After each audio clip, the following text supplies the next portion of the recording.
These 11 steps will help you get stupid rich. 1. Have the right mindset. 2. Make a budget. 3. Have automatic payments to yourself every month.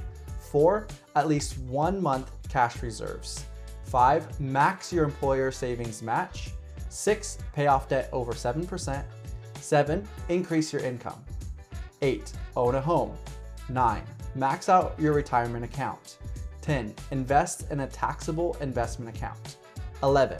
Have a will and eventually a trust. Now we're going to dive deeper into those 11 steps. So starting with having the right mindset. So this is really a mindset of being a student of money and the understanding that there's a difference between being poor, which is a mindset, and being broke, which is a financial situation. I think a lot of people kind of think that being poor and being broke are the same thing, but it's really a mindset being poor. And I think the greatest example of that is like NFL players. So they become very rich, but they still typically have a very poor mindset. And you'll see most NFL players, after they leave the NFL 2-3 years later, they're broke again because they had a poor mindset. They didn't have a wealthy mindset or a mindset of becoming a student of money and how to build wealth. Another good example of that would be people who win the lottery, right? Yeah, totally. They spend all their money and they don't give it to someone who knows what to do, or they don't take the time to learn what to do with their money, for sure. Yeah, so you can be given a ton of money and it will all be gone tomorrow if you don't have the right mindset and you aren't a student of money and you don't learn how to manage that money properly. So that can involve, well, first off, there's a huge fear of talking about money. So I think a lot of people, they're worried about talking about money, they're embarrassed about it, whatever. One thing that wealthy people are not scared of is talking about money. They talk about it.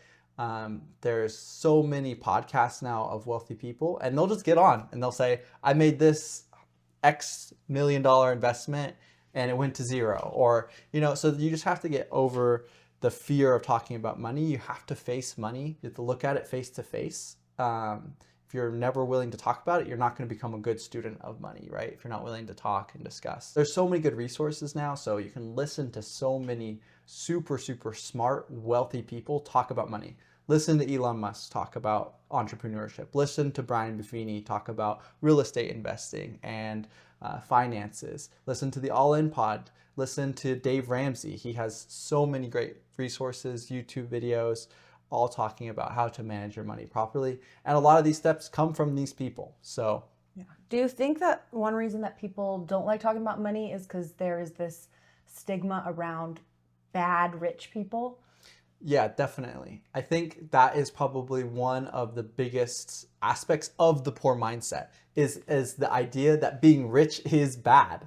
So you're never going to become rich if you think being rich is bad. Obviously, people don't want to be bad people. And if you associate wealth with evil, you're going to self-sabotage yourself. You're not going to allow yourself to become a wealthy person. So you have to get over that idea that being wealthy is inherently evil. Obviously, there are some wealthy people that got that wealth through unethical means, but the vast majority of people who are wealthy are ethical people. They're good meaning people.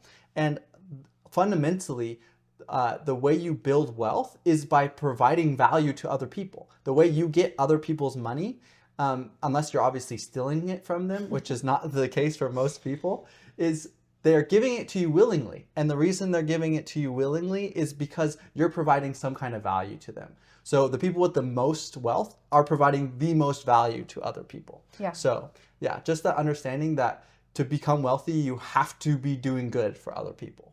No, that makes sense. I mean, you could even argue the more money you have, the more good you can do. Exactly. Yeah. And yeah, that's also true. If you have more money, you can give to more charitable organizations. Like you can start your own companies or organizations that solve real problems for other people. So yeah, that's definitely a big thing for deciding, having the right mindset is realizing wealth is not evil. So All right, the next steps we're going to kind of break up into two categories. So there's going to be the next couple steps are what I would call defensive steps, and then later there's offensive steps. So step 2 is really the first of the defensive steps. So that is having a working home budget. Dave Ramsey talks about a lot. If you do not tell your money where it goes before you get it, you're not going to have that dollar for very long. It's going to vanish magically, you know.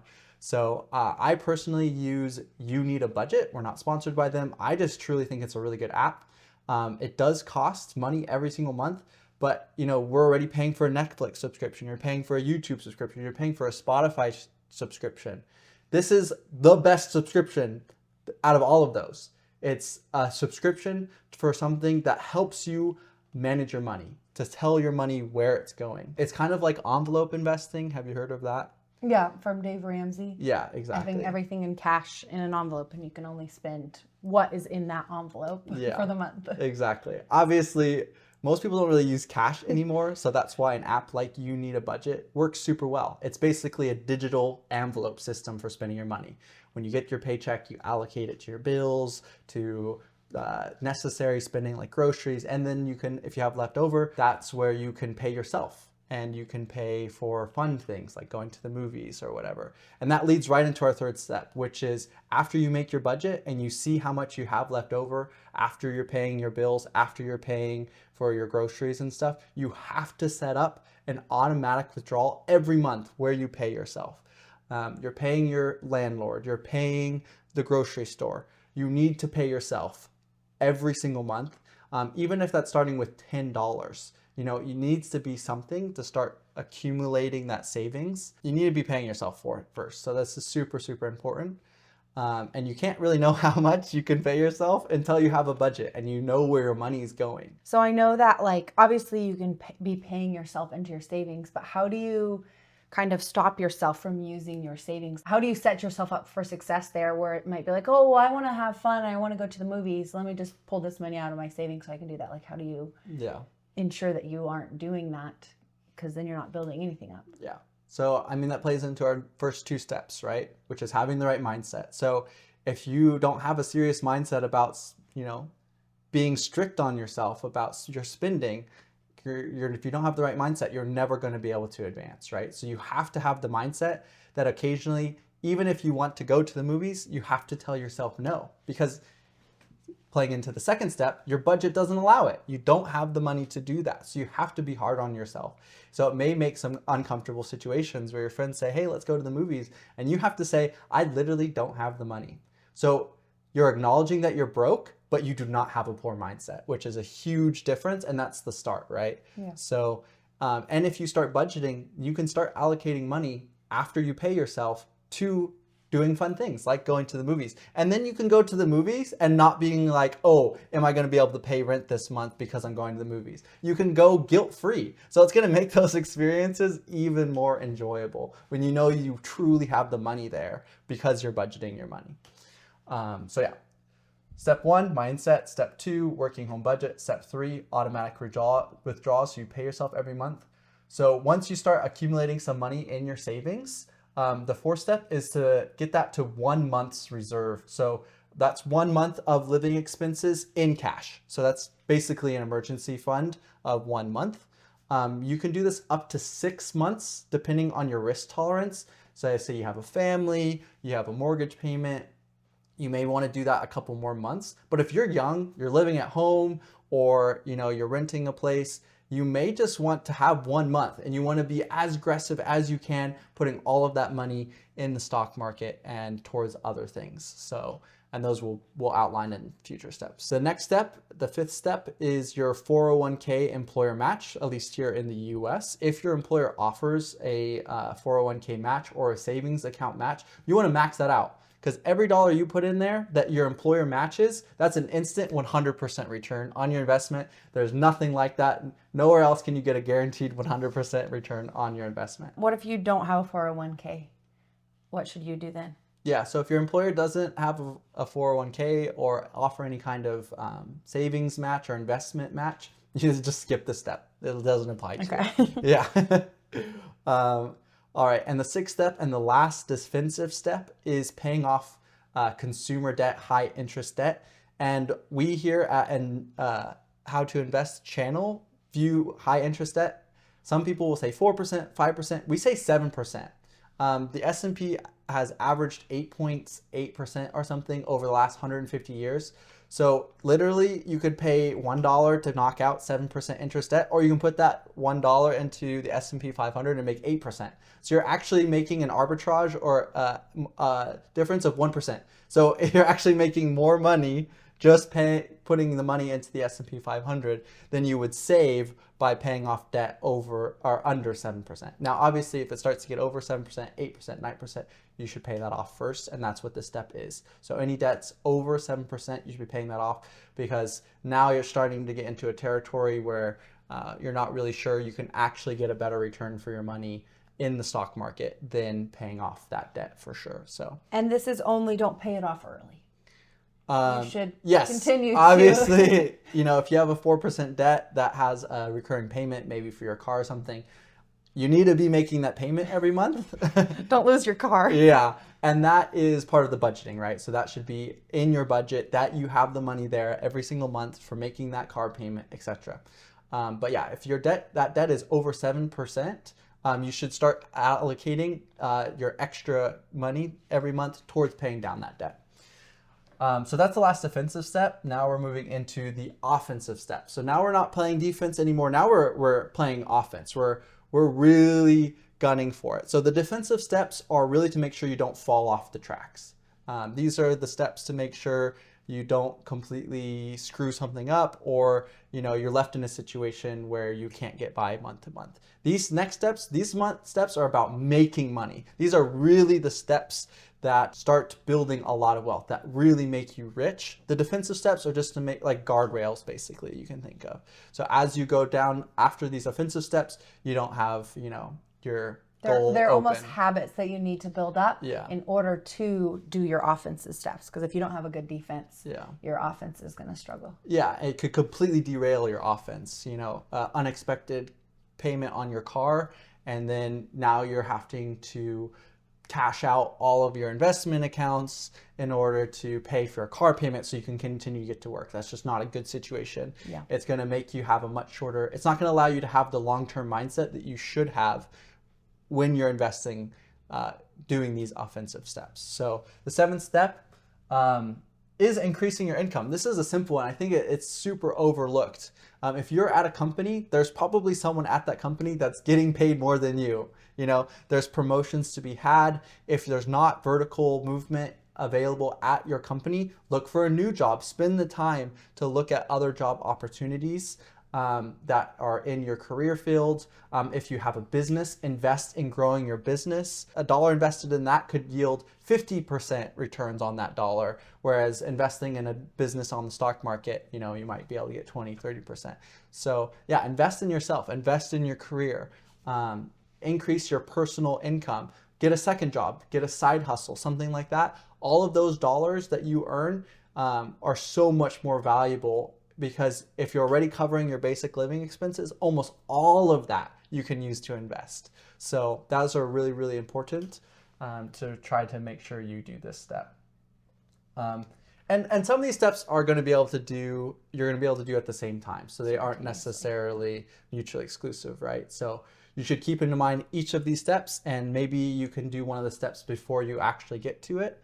In terms of the order, but for the most part, this is a rough outline order. You should try to do them in these in this order. Sense. Your mindset may not change overnight, but that doesn't mean you can't put in good practices and continue to change your mindset, which is literally step one, as you're saving money and making a budget and all of those things. No, that's a really good point. So, all right, the 8th step is owning a home. So Peter Lynch talks a lot about how oftentimes the best investment a person makes in their entire house is their home.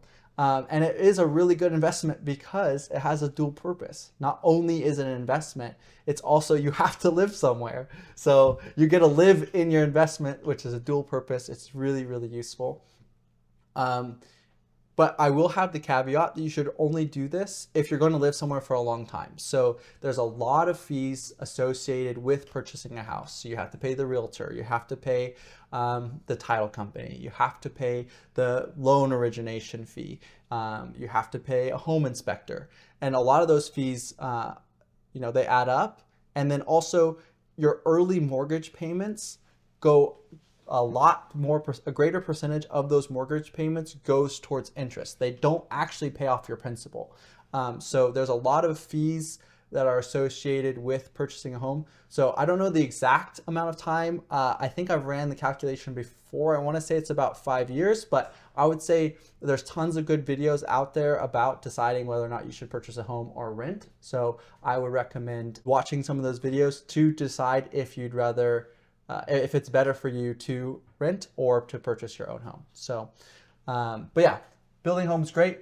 Build equity in your home. Don't use it as ATM. Don't take out unnecessary second mortgages. Don't take out unnecessary equity lines of credit.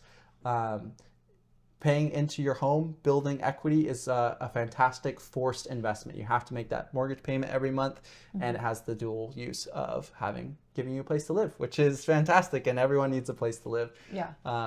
Unless you want to go hardcore and be a bum on the street. Or live in your car or something. Yeah. One thing that is really interesting is there's actually so many ways, because down payments are expensive. Yeah. But there are a lot of programs, if you're willing to live outside of a city, that you can do no down payment, and it kind of feels like you're just renting, other than obviously the upfront expenses. Yeah. But it's not just I don't have enough money for a down payment. There's other options that it's good to look into if that's something you're really interested in. Yeah. And another aspect of owning a home is the leverage part of it. So you may pay 5% of the purchase price and someone else is putting up the other 95%. So you got to use someone else's money to buy, an asset, and the entire asset appreciates. The entire value of the home appreciates at the average, which I think is like somewhere in the 4% every year. So you get to put in 5%, but you own 100% of the home, and that 100% of the home appreciates at 4 or 5% a year. So that's really good, like forced savings. It's a good leverage, and housing markets are historically pretty safe investments. So it's a very safe leverage as well. So obviously purchase a house that works with your budget. Again, this is all builds on each other. Don't buy a stupid expensive home when it doesn't work in your budget, which is again why you have to have a budget. You need to know how much home you can actually purchase.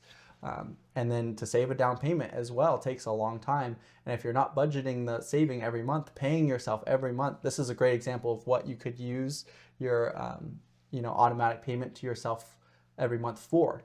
Start paying yourself, saving it up over a long time. And use that as your down payment. So if you're not paying yourself, you're never going to be able to own a home. If you're paying out every single dollar that you earn, you're never going to have money for a down payment. So the ninth step is fund your retirement account. So that could be a Roth IRA, traditional IRA. Do research for maybe if you're from a different country, there's different retirement accounts. They often have really good tax benefits, and you want to be able to take advantage of those tax benefits. And so, look into what retirement account works best for you. We're not going to go into it in this video, and max out your retirement account. There's a small caveat to that, and we'll cover that in the next step. And that is the 10th step, which is a taxable investment account. So after you have your all of these other previous steps done, open a taxable investment account. We don't actually recommend maxing out your employer investment account. So definitely do the match, but usually you can put in more money into your employer investment account over their match. We don't recommend this because a lot of times you can't actually choose those stocks that they're investing in.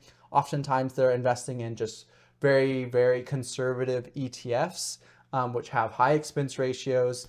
They pay a lot of expenses to the money managers. Those money managers often underperform the S&P 500 even. You do get an instant 100% return on your investment for that match, but anything over that, you're probably going to get way worse returns on than if you just put more money into your own taxable account. A taxable account can also be used for your down payment savings. So, takes a lot of money for a down payment. It could be, you know, 5, 10, 20, 30, 40, $80,000 for a down payment if you want to do like a full 20% down payment or something. And that could be a 5-year time horizon for saving that money. And now you're actually talking about a time horizon where it can be smart to start investing in the stock market with that money, because over 5 years, that's a pretty good, that's like I would say the bare minimum for a long enough time horizon to invest in the stock market. Obviously, the longer time horizon you have for investing in the stock market, the better. You know, 20 years, 30 years, that's probably a better time horizon for investing in the stock market. But yeah, 5 years probably pretty minimum. And I think that's a pretty realistic amount of time if you have, you know, a full-time job that you're working and you're budgeting and you're really paying yourself every single month, making really good, smart investments. That money can grow a lot faster than just being in a high interest savings account or, you know, the S&P 500 are definitely cash. So Yeah. I have a question. How do you pick stocks? Like, is that something that we're wanting to teach them like long term on this channel? Like what that's kind of, because it's better to not just put it in the S&P 500 or into a retirement account, but how do you even get like started with that? Yeah, stick around on this channel. We're going to make a ton of videos about this exact topic. We're not going to cover it in this video. But yeah, we're uploading videos constantly about stocks we think are great investments, strategies for picking your own stocks, how to understand what a good investment is. So go watch some of those other videos. These are just the steps. A lot of these steps could, you know, warrant a whole video of their own, but we're just covering the basics here so you can get an idea. And that last step, which is the 11th step again, is a will. So if you go through all of this, all of these steps, you're probably going to start becoming pretty wealthy. And eventually, most likely, you're going to die. We'll see with genetics research how that goes. Maybe we might be the first humans in history, but that's a different discussion. I hope to die someday. Under current technology, we're all going to die. So having a will really is a way to show you love your family. Probate court is a pain in the butt. It is a massive, massive headache for most people. And so having a will makes all of that so much smoother. When you pass, if you're able to pass and leave some wealth to your family, you want to leave a good taste in their mouths. You want to make it easy for them to know who gets what. So having a will, potentially even a trust, makes those type of things so much easier for them. And is really a good way to, you know, leave a good legacy. After you're going to do all these steps, and we're going to die, you want to leave a good legacy to your, you know, your kids, to your loved ones. So. And making a will is not that complicated, right? No, you can make a will super, super easily, like a really basic will, obviously, through online websites. There's like an Apple part that is like a death tag or something. I can't remember exactly what it is, but basically, if you can prove to Apple that the person's account, the account owner is dead, they'll hand over all the account information to the loved one that you specify in that death tag. And that will include your passwords and all that kind of stuff, which will make it much easier going to the banks for your loved ones. So set up a good will, set up those emergency type things if you pass away, that it just makes it so much easier for your loved ones to deal with all of the financial things that you leave. When they're already experiencing a really hard time without you. Yeah, for sure. So there's a final optional step. Pretty much you only really want to do this if the market is overvalued, and that is to pay off debt between 4 and 7%, and any debt that is variable interest that might go over 4%, you know. We only say to do this if the market's overvalued because, again, you can probably get a better return by just buying another stock than paying off this debt that's between 4 and 7%. What do you mean by overvalued? So overvalued is basically determined based off of PE ratios. There's a historical average for PE ratios. We'll teach you more about how to determine if the stock market's overvalued in other videos. But yeah, if it is overvalued and you don't really see any good opportunities to be buying stocks, then maybe you can consider this as an optional step, is to pay off that 4 to 7% debt and variable interest rates. we don't recommend doing any more steps. If you have more cash, put it more into your individual account, invest in more stocks. We definitely do not recommend paying off low interest debt below 4%. Do not pay it off early. Obviously make your monthly payments. But a lot of times, inflation is actually deflating the value of that debt. So it's making that debt less over time. And you can get such greater returns by putting that money, that extra money to work in the stock market versus putting that extra money towards debts. Until you need to make your next payment. Yeah, so just keep making your basic payments. But literally, if you don't even want to choose stocks, you can just throw it in an S&P 500, index that tracks the S&P 500, and you're going to get like 8% return. So you're basically losing 4% of your money by paying off debts below 4% early. So we really don't recommend it unless you're having problems with your budget, you're not making enough money. Again, we recommend the better option is to increase your income if you can. Obviously, that's not realistic for everyone. So if only the problem is if you are having issues servicing your debt, so you can't make those debt payments every month. But in that case, you probably don't have extra money to throw towards them anyway. So yeah, this is really only a situation you have if you have excess income. Yeah. It's not because having debt is good, but it is instead because any extra money you can actually make more. You're kind of saving more, putting it to work rather than paying off your debt. So like if your debt is at 4% and you can make 8%, you're still getting 4% more versus if you just paid it off, you're kind of losing. Yeah, you're losing 4%. The difference. Yeah, exactly. Okay. So some people even will call debt below 4% good debt. So that's how they actually refer to it, as good debt, and then debt over 4%, so 5+% debt as bad debt.